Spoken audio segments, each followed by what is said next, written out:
Il est 7h52, l'heure de la chronique de Guy Carlier. Ma chère Laurie, dites-nous tout. De quoi Guy va-t-il nous parler ce matin? Eh bien, Guy a décidé de nous parler ce matin du retour de Bernard Cazeneuve sur le devant de la scène politique. Ouais. Eh oui. Eh oui. Bonjour Guy. Bonjour Guy.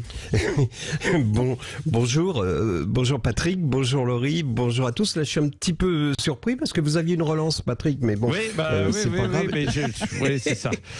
Pardonnez-moi d'intervenir, je vais la faire. Hein. Relance pardonnez-moi Patrick, d'intervenir, mais vous êtes sûr que ce thème va passionner les auditeurs qui attendent plutôt de l'humour, mon cher Guy? Non? Oui, vous avez sans doute raison. Ouais. Ça m'a plombé le truc. Oui, vous avez sans doute raison. J'ai hésité d'ailleurs.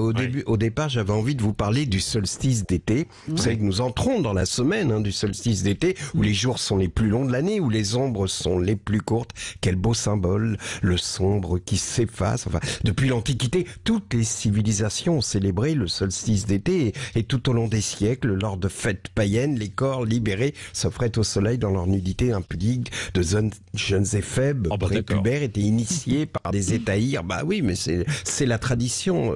Et l'on entrait en transe dans des danses impudiques simulant la reproduction. Ce sont les danses du solstice d'été. Malheureusement, au fil des siècles, on a peu à peu abandonné cette tradition festive du solstice d'été et ses rituels charnels. Enfin, abandonné pas tout à fait, car je sais, Patrick, que vous êtes particulièrement attaché aux traditions et qu'à ce titre, vous allez animer le week-end prochain un séminaire intitulé Solstice d'été. Il n'y a que les ombres qui raccourcissent en offrant votre corps dénudé au soleil languedocien sur la plage naturiste de la Grande Motte. Donc dimanche prochain, je vous l'ai dit, le solstice, c'est le jour où les ombres sont les plus courtes de l'année. Eh bien, croyez-moi, dimanche prochain, à la Grande Motte, une ombre horizontale ne subira pas de rétrécissement. Cet instant...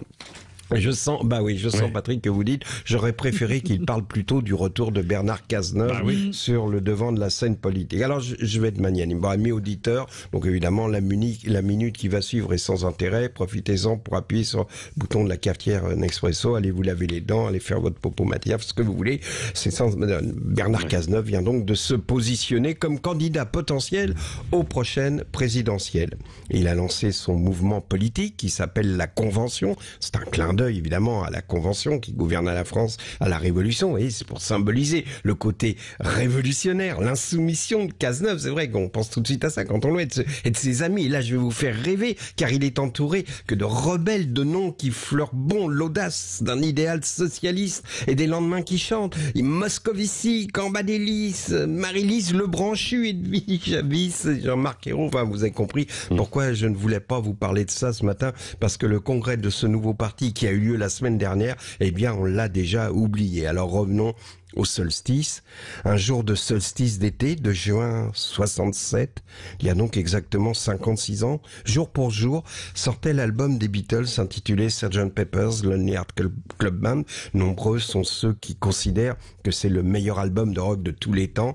La deuxième chanson de la phase B, car c'était un vinyle à l'époque, s'intitule When I'm 64, une chanson dans laquelle Paul McCartney s'imagine à 64 ans, retraité sur l'île de Man, faisant des petits travaux de peinture, de plomberie, et il demande à la fille qui partage sa vie à l'époque, est-ce que tu m'aimeras encore quand j'aurai 64 ans?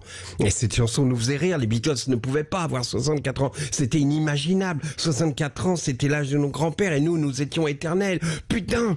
Oui, j'ai dit putain, parfois les gros mots sont excusables. Paul chantait quand j'aurai 64 ans, ça nous faisait rire tellement c'était loin, et hier, messieurs, dames, Paul McCartney vient d'avoir 81 ans. Alors à la question, m'aimerez-vous encore? La réponse est oui mon gars, on t'aime, on t'aimera encore, on t'aime depuis toujours, tu as composé la bande son de nos vies, on va sûrement pas te lâcher maintenant. Bon anniversaire Paul.